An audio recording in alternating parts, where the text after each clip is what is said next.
پودر کاکائو رو توی مایتابه تفت میدیم، یه خورده چند دقیقه تفت میدیم، یه حدود 5 دقیقه تفت بدین که خامی آرد بره. البته اینم بهتون بگم که 3 قاشق آردو به همراه همون 3 قاشق پودر کاکائو رو بهتره که 2 بار الک کنید، چون گلوله نمیشه دیگه، خیلی بهتره. تفتش میدیم.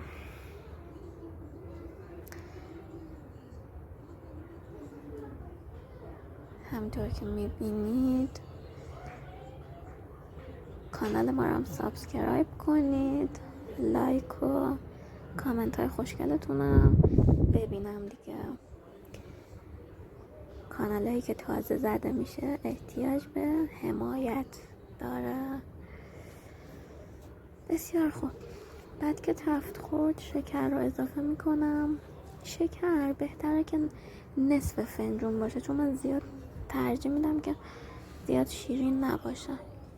شکرم باش تفت میدیم. یه خورده که اینجوری احساس کردین داره میچسبه تای مایتابه، 3 لیوان شیر رو 3 لیوان یا 2 لیوان بستگی به خودتون داره، 2 لیوان شیر رو بهش اضافه میکنیم آروم آروم.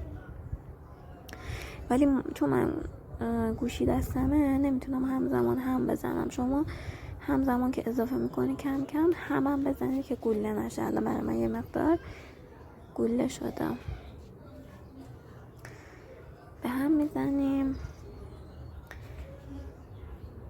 این دقایق باید کاملا به هم بخوره مواد، اصلا نباید ول کنی رو گاز.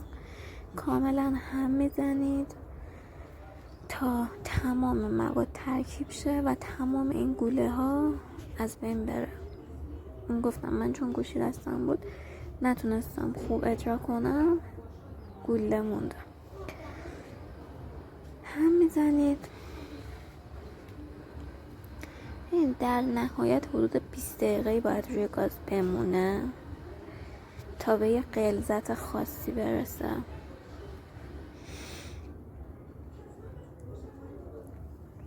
تمام گوله ها رو سعی کنید با انتهای قاشق از هم باز کنید.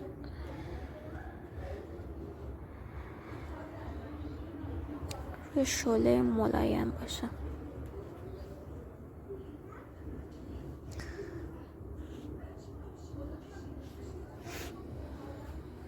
هم میزنیم. گلوله ها رو میبینید اینا همه آرد و مواد داخلشه ها، چون یهو شوک وارد میشه. وقتی شیر رو اضافه میکنید تمام اینا گوله میشه، ولی وقتی گوله رو باز میکنید میبینید توش آرد.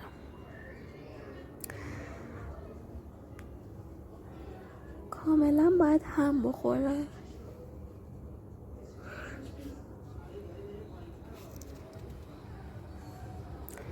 بسیار عالی.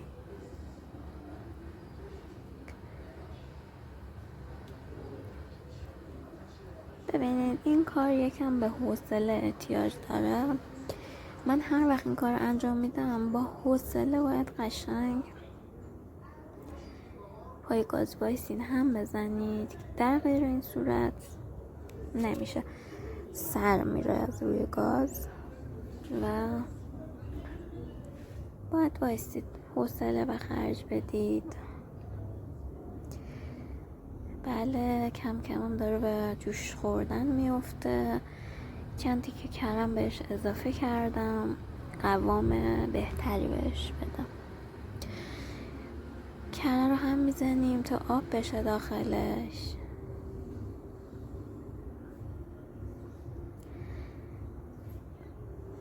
کاملا باید حل بشه.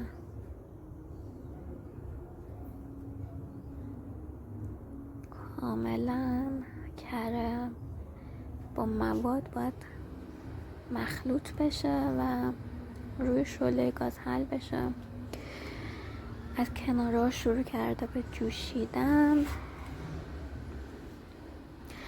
داخل ویدیو یه مقدار کم رنگ افتاده، ولی خب تو واقعیت که میبینم یک مقدار قهوه‌ایش پررنگ تره. خیلی قشنگه. کلا من چیزای شکلاتی رو خیلی دوست دارم.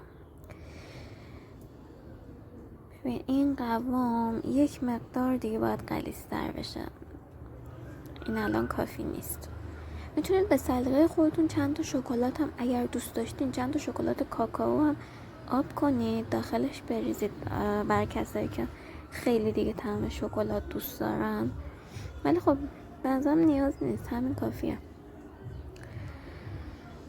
کم کم داره به اون قوامی که مد نظرمه میرسه.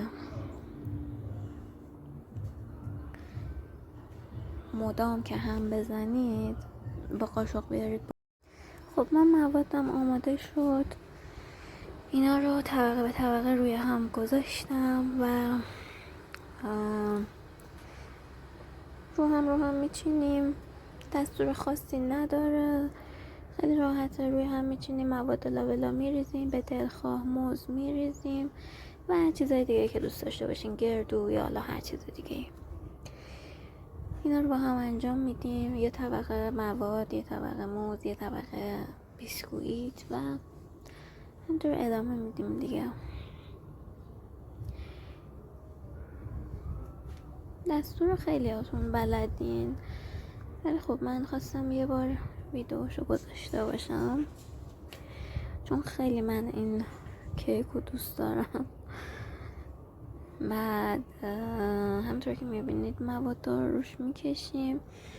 یکم اینا همه سلیقه‌ایه، میتونید حالا من الان چون نمیتونم جلوی دوربین واقعا کامل حرفه‌ای انجام بدم، ولی خب با دقت باید انجام بشه، یعنی کاملا باید کاور کنه روی بیسکویت ها رو این مواد.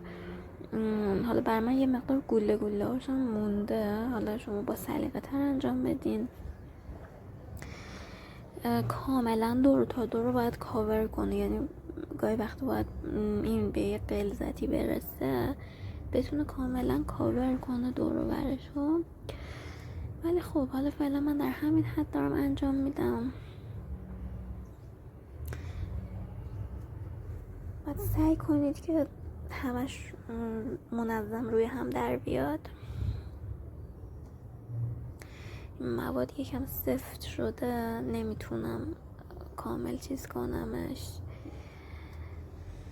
در نهایت میچینید روی هم و حالا با سلیقه خودتون میتونید تزیینش کنید. حالا من دیگه در همین حد تزیین کردم با موز و تکای شکلات و این چیزا. امیدوارم درست کنید و خوشتون بیاد.